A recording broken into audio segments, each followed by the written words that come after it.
네, 안녕하십니까. 투게더 창업입니다. 오늘은 두 번째 임대료 깎기 얘기를 더 한번 해보겠습니다.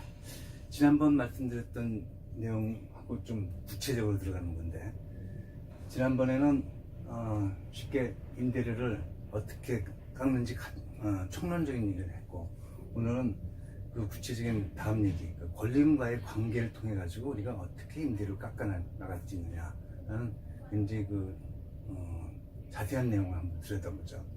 이것도 또 표를 통해서 말씀드릴 텐데, 여러분들 이 표를 생각하시고 처음 입점할 때 그 주인과 또는 부동산 그리고 그 당사자 간의 내고를 생각을 염두에 두고 하시면 좀 더 효과적으로 의지를 가지고 마진의 선에 어떤 자기의 권리금과 임대료를 지켜나가면서 계속 트러블을 할 수 있을 거라고 생각합니다.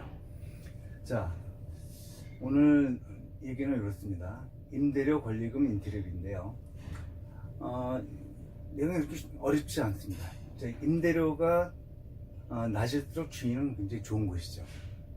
임대료가 높을수록 주인은 굉장히 악덕 확률이 많습니다. 임대료가 낮을수록 권리금은 높이 형성이 됩니다. 당연하죠. 그 몇 년치 임대료를 이렇게 모아놓으면 권리금을 받아서 챙길 수도 있고, 또 권리금만큼 임대료와의 상관관계가 있으니까 말이죠. 또 임대료가 높을수록 권리금을 받기 어렵습니다. 이제 요즘 강남 쪽에 로드샵을 보면 임대료가 재산세 때문에 굉장히 많이 올라가고 있습니다. 올라가면 올라갈수록 임차인은 또 견디지 못하고 나가게 되죠. 가로수길, 세로수길 보면 굉장히 이제 공실이 많습니다. 이런 경우죠. 임대료가 자꾸 높아지니까 권리금은 없어지고 줄어들다 결국은 권리금 없이 나가는, 원상복귀까지 하고 나가는 그런 케이스가 많습니다. 자, 인테리어 비용을 보면 또 이렇습니다. 인테리어 비용은 임대료가 높거나 낮거나, 권리금이 높거나 낮거나 할 거 없이 인테리어 비용은 어차피 비슷하게 들어간다고 봅니다. 특히 프랜차이즈를 들어가는 가맹점의 경우는 아주 애누리 없이 본사에서 딱 지정해주는 인테리어비대로 들어가야 됩니다. 그런데 보통 개인의 경우는 주인이 임대료를 좀 낮춰가지고 하는 곳은 임대료는 낮은데 권리금이 높죠. 권리금 높은 만큼 약간의 인테리어가 되어 있는 경우가 많습니다. 권리금에는 시설과 영업 권리금이 같이 들어가 있기 때문에 이 시설 부분만큼 인테리어 비용을 조금 낮출 수 있죠. 그러나 그거는 어느 정도이지 그게 대가받고 굉장히 심합니다. 인테리어 비용이 굉장히 많이 들어가는 경우가 있는데, 이런 프랜차이즈 이런 경우를 말고 개인의 경우는 공실 경우에 굉장히 많이 들어갑니다. 이건 왜 그러냐면 기초공사를 해야 되기 때문이죠. 기초공사는 주방을 하려면 방수 설비, 상하수도를 해야 되고, 또 공조시설을 하려면 닥트 시설도 해야 되죠. 특히 에어컨 설비는 동파이프를 통해 가지고 실외기까지 끌어내려면 굉장히 큰 돈이 들어갑니다. 특히 전기 같은 경우는 간판이라든지 무슨 요즘 가마솥 같은 걸 하려면 승합까지 해야 됩니다. 승합은 키로당 굉장히 몇백만 원 될 정도로 배주망까지 해야 되니까 그게 공사비 큽니다. 이런 경우는 굉장히 기초 공사비가 많이 들어가기 때문에 공실 경우는 잘 생각을 해봐야 됩니다. 마지막에 말씀드리겠지만, 이 공실인데 권리금 없는 곳에 기초 공사가 되어 있는 경우가 있습니다. 그런 곳을 잘 찾는 게 큰 요령이라고 보여집니다. 자, 여러분들 보시면 과거에는 이렇게 권리금이 굉장히 많았죠. 임대료도 쌌습니다. 근데 현재로 올수록 임대료는 이제 올라가고 권리금은 거의 없어지고 있는 상태죠. 선진국은 권리금의 개념이 없습니다. 권리금은 우리나라의 개념이죠. 그러나 이제 한 10년 전에 상가임대차보호법으로 5년을 보장을 해줬죠. 또 일정한 시설에 대한 징징서류만 있습니다. 그러나 이제 지금은 이제 대법원 판례가 또 바뀌었습니다. 10년 이후에도 어느 기초적인 시설 자금의 증빙만 있으면 권리금을 주고 들어왔다든지 또는 뭐 내가 시설을 이렇게 바꿨다든지 하는 내용만 있으면 주인은 권리금을 어느 정도 물어줘야 됩니다.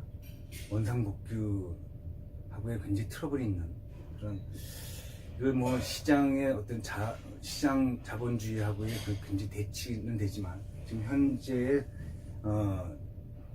이 정권에서는 아마 이런 판례가 굉장히 더 유용하고 어떻게 보면 상가 임차인들한테 굉장히 더 유리하게 작용되는 경우죠. 이런 걸 잘 생각하시고 인테리어 할 때는 반드시 증빙서를 꼭 갖고 있어야 됩니다. 그때는 세무사하고 상의를 꼭 해보세요.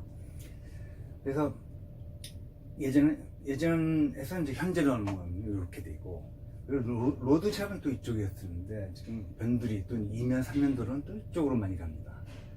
이쪽은 굉장히 위험한 경우가 많고요. 이쪽은 리스크가 굉장히 좀 적습니다. 안정적입니다. 이렇게 요것을 머리에 두고 우리가 이 상가를 찾아봐야 되고 가서 내고도 해봐야 되고, 그리고 마지막에 딜도 쳐야 되고 계약도 해야 됩니다.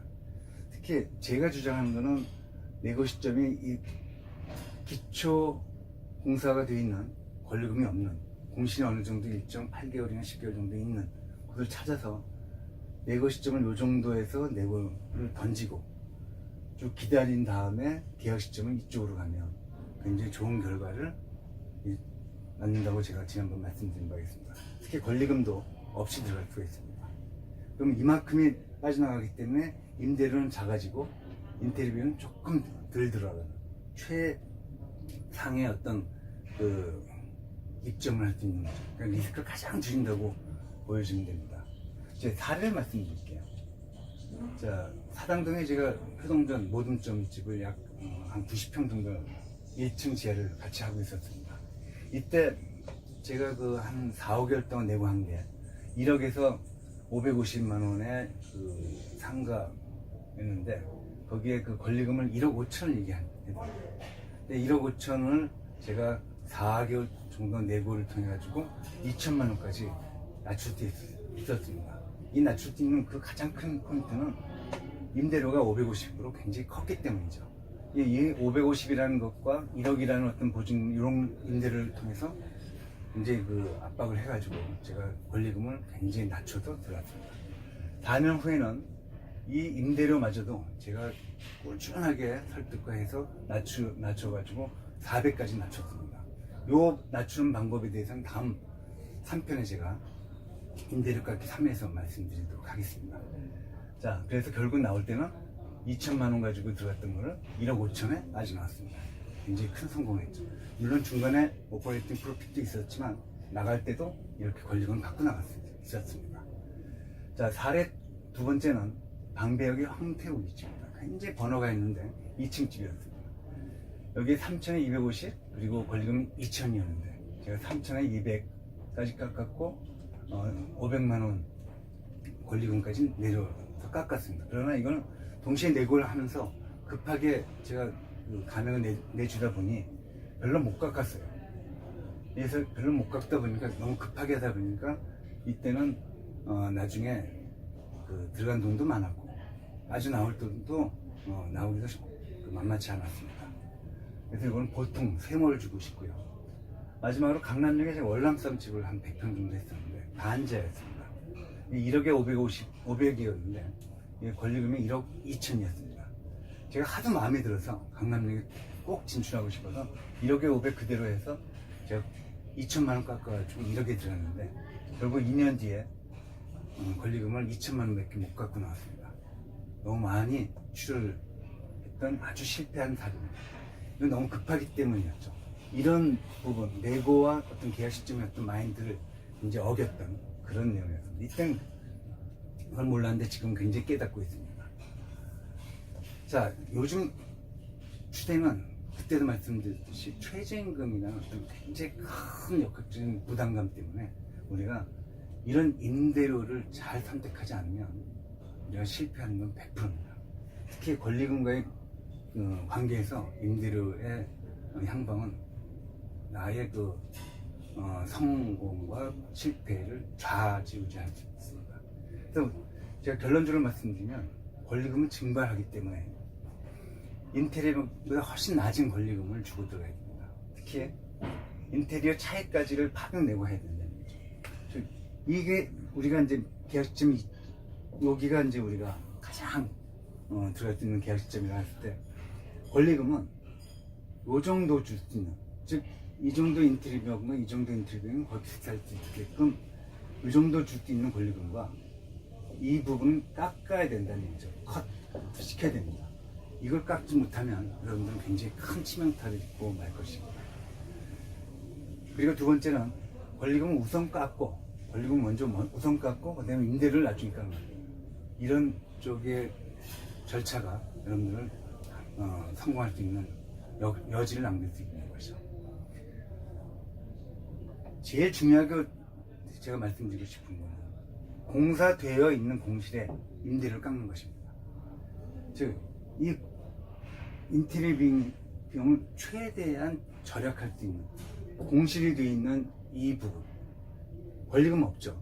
근데 기초공사비는 거의 50% 이상입니다. 기초공사비라는 건 아까 말씀드렸던 대로 전기 수납이라든지 설비, 방수, 그리고 공조시설, 에어컨 시설 이런 등등의 것을 말하죠. 특히 간판 같은 경우는 다 되어 있으면 판만 가져가면 됩니다.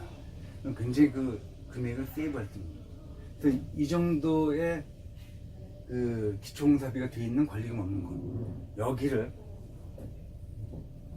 우리가 내골 통해 가지고 이때 들어가는 이런 전략을 세워야지 여러분들은 크게 다치지 않고 실패를 모면하고 성공할 수 있을 겁니다. 특히 요즘같이 이렇게 어려운 시기에는 리스크를 가장 최소화시키는 게 여러분들이 실패를 덜하고 투자금을 회수하는데 그렇게 크게 무리가 안 될 거라고 생각합니다. 여러분들 들어가시기 전에 10번, 100번을 생각해도 늦지 않습니다. 천천히 할수록 돈을 버는 것이지 천천히 할수록 돈을 잃는 것이 아닙니다. 이점은 생각하고 또 생각하고 또 천천히 하시기 바랍니다. 투게더 창업이었습니다. 감사합니다.